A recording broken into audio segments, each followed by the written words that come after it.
students, good afternoon everyone. It's me Rosie ma'am here with our today's lecture. So students, in our previous lecture we discussed about the qualification that is required for career in physical education. So in our today's lecture I am going to discuss about the characteristics of a coach or a health educator. So that your question is explain the characteristics of a coach or a health educator. आज के lecture में हम discuss करेंगे कि एक coach या फिर एक हेल्थ एजुकेटर की क्या क्या करेक्टरिस्टिक्स रहते हैं. Coaches, health educators and educators and such a and as such have professional obligations to do what is the best for the students, trainees, for the educational institution, for society and for nation. तो इसमें उन्होंने क्या बताया है, जो हमारा coach है या फिर कोई हेल्थ एजुकेटर है वो क्या करते हैं, एजुकेट करते हैं और क्या करते हैं, जो उनका प्रोफेशनल ऑब्लिगेशन है उसको बेस्ट बनाते हैं. उसको बेस्ट बनाते हैं किसके लिए, किसी भी स्टूडेंट्स के लिए या फिर किसी भी ट्रेनीज़ के लिए. या हम कह सकते हैं कि वो खुद को प्रिपेयर करते हैं किसी भी अच्छे एजुकेशनल इंस्टीट्यूशन के लिए, for society and for nation also. The coach also possesses the same qualities characteristics which are desirable in all peoples. जो क्या है, जो कोच है वो पोजेस करता है सेम यानी कि मिलती जुलती ही क्वालिटीज़ और करेक्टरिस्टिक जो क्या होती हैं लगभग हर पीपल में या हर इंडिविजुअल में डिज़ायरेबल होती हैं. However there are certain qualities that he must possesses in abundance if he is become a highly effective coach. तो क्या होता है, कभी कभी जो उसकी सर्टेन जो क्वालिटीज़ होती हैं जो पोजेस होती हैं उसको अबंडेंस में, वो क्या करती हैं, उसको हेल्प करती हैं कि उसको एक अच्छा और इफेक्टिव कोच बनाने में. Now I am going to discuss the main characteristics of a coach और health educator. One by one हम डिस्कस करेंगे कि कौन कौन सी ऐसी करेक्टरिस्टिक हैं जो किसी कोच और हेल्थ एजुकेटर के अंदर होनी चाहिए. फर्स्ट है हाईली प्रिंसिपल्ड यानी कि खुद को आपको अपने जो रूल और रेगुलेशन को फॉलो करने वाला. Highly principle as a health educator the coach must be highly principled and courageous person because he or she is subjected to many pressures both internal and external. As a अगर आप health educator की बात करें तो हमारा जो coach है वो कैसा होना चाहिए, उसके जो हाईली प्रिंसिपल्ड होना चाहिए और जो individual that individual is courageous, because उसको क्या करना होता है, उसके ऊपर बहुत सारे प्रेशर्स होते हैं, कुछ इंटरनल होते हैं कुछ एक्सटर्नल होते हैं जिनको उनको फॉलो करना पड़ता है. The external pressures come from politicians and influential person. जो एक्सटर्नल प्रेशर है वो किससे कहाँ से आता है, पॉलिटिशियन से आता है या फिर जो हमारे इन्फ्लुएंसर्स पर्सन होते हैं उनसे आता है. और internal pressure arises as a result of coaches egos involvement with his or her win or loss record. तो हम कह सकते हैं जो हमारा एक्सटर्नल प्रेशर रहता है वो बाहर वाली साइड से प्रेशर रहता है यानी लोगों का या फिर हमारे इन्फ्लुएंसर का. लेकिन जो हमारा इंटरनल प्रेशर है वो कैसे रहता है, ये हमारी ईगो की वजह से होता है कि हम किस तरह से किसी भी चीज़ को अपने ऊपर ले रहे हैं. यानी कोई अगर हम विन कर रहे हैं, हम लॉस कर रहे हैं, हमारे अंदर ईगो क्या है, ये सारा जो इंटरनल प्रेशर है इन ये सब का रिजल्ट होता है. Ideally the coach should become ego involved with the growth of his or her player and gain self satisfaction from his or her commitment and declare dedication to the principle. तो क्या है, इन्होंने बताया है कि अगर आइटली देखा जाए तो कोच क्या करता है, कोच को क्या होता है, कभी कभी उसके अंदर ईगो इन्वॉल्व हो जाती है. ईगो इन्वॉल्व होने से क्या होता है, जो उसके अंदर की जो ईगो डेवलप होती है उसकी वजह से उनके जो प्लेयर्स होते हैं वेदर ही इज़ मेल और फीमेल, तो क्या होता है उससे वो क्या करते हैं, गेन करता है सेल्फ सेटिस्फेक्शन को और खुद की जो कमिटमेंट होती है और अपनी उसकी डेडिकेशन होती है जो उसके प्रिंसिपल को, उनको वो फुलफिल करता है. Then your second point is high level of health. High level of health यानी कि कोई भी जो हमारा कोच या फिर हेल्थ एजुकेटर है उसकी करेक्टरिस्टिक में हेल्थ भी एक इम्पॉर्टेंट रोल प्ले करती है. The coach must have a good health and excellent level of physical fitness. उसमें उन्होंने कहा कि अगर हमारा जो कोच है उसकी हेल्थ और एक्सीलेंस अच्छी होगी तो क्या होगा, उससे उसकी जो फिजिकल फिटनेस है वो क्या होगी, बेटर होगी और अट्रैक्टिव होगी. Because his task is challenging one. और जो हमारे कोच और ट्रेनर रहते हैं इनका जो टास्क होता है बहुत चैलेंजिंग वन रहता है. He has to work hard for the whole day from early morning to late evening. तो इनको क्या करना होता है, किसी भी कोच या हेल्थ एजुकेटर को पूरा दिन वर्क करना होता है फ्रॉम सुबह से लेके शाम तक, from day early morning to late evening. And your next point is competency. Competency is also an important characteristic of a coach or a health educator.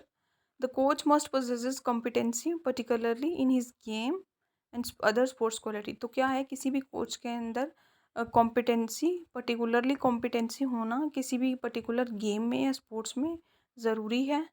The greater the amount of person skill in his game he possesses, more effective he will as a coach. अगर क्या होगा, किसी sports किसी भी coach या instructor के पास बहुत ज़्यादा स्किल्स होंगे, अच्छी अमाउंट में स्किल होंगे, तो वो क्या पोजेस करेगा, ज़्यादा इफेक्टिव पोजेस करेगा और एक अच्छा कोच वो बन पाएगा. If he is competent in his sports, then he can demonstrate skill in his activity effectively, and the trainees should follow him attentively and try to acquire his techniques and movement pattern. क्या होगा, अगर हमारे coach के अंदर competency की जो characteristic रहेगी, इससे क्या होगा, उसकी जो भी स्पोर्ट्स में जो भी स्किल्स होंगे उसके, वो उसको क्या करेगा, इफ़ेक्टिव तरीके से अपने ट्रेनर्स और स्टूडेंट्स को बता पाएगा, और स्टूडेंट्स क्या करेंगे, उसको फॉलो करेंगे, एक अटेंटिवली वे में फॉलो करेंगे, और वो कोशिश करेंगे कि वो अपने कोच की तरह जो स्किल्स हैं उनको एक्वायर कर सकें, उसकी जो टेक्निक्स हैं, उसके मूवमेंट्स पैटर्न हैं, उनको फॉलो कर सकें. Then your next point is desire to serve. Desire to serve यानी कि हमारे अंदर होना चाहिए कि हमारे पास कोई चीज़ है, कोई भी, फॉर एग्जांपल हमारे पास नॉलेज है, एजुकेशन है, उससे हम क्या कर सकें, लोगों की भलाई कर सकें, यानी कि सर्व कर सकें. The coach should have desire to serve other. एक कोच के अंदर ये क्वालिटी होनी चाहिए कि वो उसकी क्या हो, ज़्यादा से ज़्यादा अदर्स को सर्व कर सके. The coach should not utilise his coaching sessions to nourish his own ego by showing his physical and technical power. तो इसमें इन्होंने कहा है कि कोच कभी ऐसा नहीं होना चाहिए कि वो ज़्यादा से ज़्यादा अपने सेशंस जो हैं वो खुद को ही नरिश करता रहे, अपनी ईगो दिखाए सबको, अपनी फिजिकल और टेक्निकल पावर्स दिखाए. इससे the coach must remember that his purpose in leading the trainees to coach each teach players not to impress them. तो कोई भी जो हमारा कोच है, उसके अंदर ये क्वालिटी होनी चाहिए कि वो खुद का अपना, अगर वो उस फील्ड में परफेक्ट है, तो वो अपने परफेक्ट से क्या करे, अपने बच्चों को यानी कि अपने प्लेयर्स को, फॉलोअर्स को अच्छी चीज़ें सिखा पाए, ना कि उसके अंदर ईगो हो कि मैं ये भी कर सकता हूँ, मैं वो भी कर सकता हूँ. तो क्या होगा इससे, अगर वो अपने जो उसके जो स्किल्स हैं उनको अच्छी तरह से अपने टी प्लेयर्स को टीच कर पाएगा, उनको अच्छे से दे पाएगा, तो उससे क्या होगा, उसकी जो ट्रेनीज़ हैं वो खुद को वो भी अपने स्किल्स को इम्प्रूव कर पाएंगे, जिससे उन्हें किस तरह वो ग्रो करे, उसके अंदर विजडम और मेच्योरिटी की ग्रोइंग होएगी. Then your next point is movement analyser. Movement analyser यानी कि आपकी कोई भी जो बॉडी मूवमेंट है, उसको देख के कोई भी कोच पहचान सके कि आप क्या गलती कर रहे हो, कौन सा मूव सही कर रहे हो, कौन सा गलत कर रहे हो. The effective coach must be able to analyse movement. एक इफेक्टिव जो कोच है उसकी मस्ट क्वालिटी रहती है कि वो क्या करता है, आपके मूवमेंट्स को एनालाइज करता है, यानी कि आपकी जो भी आप मूवमेंट करते हो उसको जज करता है. He must be able to detect errors. वो क्या करता है, आपके एरर्स को डिटेक्ट करता है, यानी आपकी गलतियों को पकड़ता है. These are photographic eyes, those who help them to develop his quality. तो क्या है, कोच के अंदर फोटोग्राफिक आईज होती हैं जो उसको मदद करती हैं उसके अंदर ये वाली एबिलिटी लाने में कि वो किसी भी पर्सन के मूवमेंट्स को देख के उसको एनालाइज कर सके. Then your next point is drives satisfaction and pleasures. खुद की सेटिस्फेक्शन यानी कि इसके अंदर आता है आपकी सेल्फ सेटिस्फेक्शन और प्लेजर, आपको कितना प्लेजर फील होता है. The successful coach is a person. एक सक्सेसफुल कोच क्या होता है, एक पर्सन होता है जो क्या करता है, who derive satisfaction and pleasure in seeing the Joy and pride in trainee face. उसको सेल्फ सेटिस्फेक्शन कब होगी, उसको प्लेजर फील कब होगा, जब वो अपने प्लेयर्स के अंदर वो वाली क्वालिटीज़ देखेगा, उसको मतलब उसका जो प्राइड बनेगा कि मैं, हाँ, उसको ये फील होगा कि ये जो ट्रेनीज़ हैं इनको मैंने अच्छे से गाइड किया है, वो क्या होंगे, उसके प्राइड होंगे, और उनको देख के वो जॉय फील करेगा. देन ही और she increase his or her performance. इससे क्या होगा, उसकी ड्राइव सेटिस्फेक्शन और प्लेजर की वजह से जो उसके ट्रेनीज होंगे, खुद के ही जो उनकी एबिलिटी है उसको इंक्रीज़ कर पाएंगे और अपनी परफॉर्मेंस को भी इंक्रीज़ कर पाएंगे. Then your next point is self-discipline, an attractive personality and an ethical character. Self-discipline यानी कि आत्मविश्वास, and an attractive personality, personality एक अच्छी पर्सनैलिटी जिसको देख के हर कोई अट्रैक्ट हो.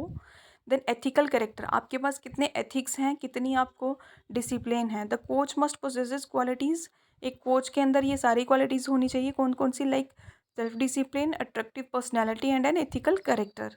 अ coach should be model for his trainees by examples as well as percept and concept.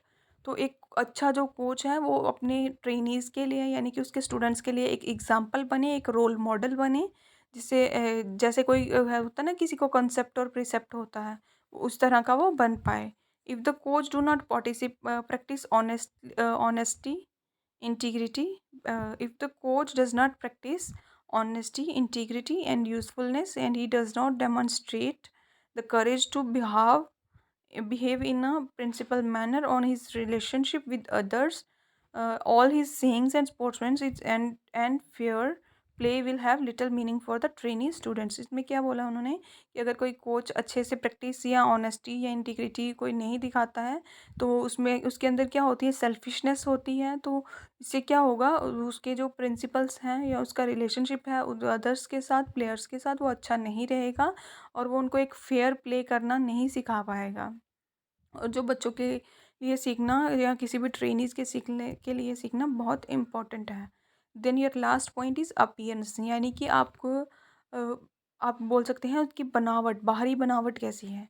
The effective coach must possessive pledging appearance, एक जो अफेक्टिव कोच है उसके अंदर क्या होना चाहिए, एक उसकी जो अपीयरेंस है वो अच्छी होनी चाहिए, प्लेजिंग होनी चाहिए. He should keep himself physically fit, उसको खुद को क्या रखना होता है, कोई भी जो अच्छा कोच है उसकी अपीयरेंस ऐसी होनी चाहिए कि उसको देख के पता चल सके कि ये क्या है, कोच है, यहाँ पे कोई हेल्थ एजुकेटर है, यानी कि वो फिजिकली फिट होना चाहिए. उसकी जो ड्रेसिंग सेंस है वो अच्छी होनी चाहिए, ड्रेसेस जो है वो नीटली होनी चाहिए और सिचुएशन के अकॉर्डिंग होनी चाहिए. He should keep himself and his belongings clean. He should realize that he is contributing to the society, nation and profession.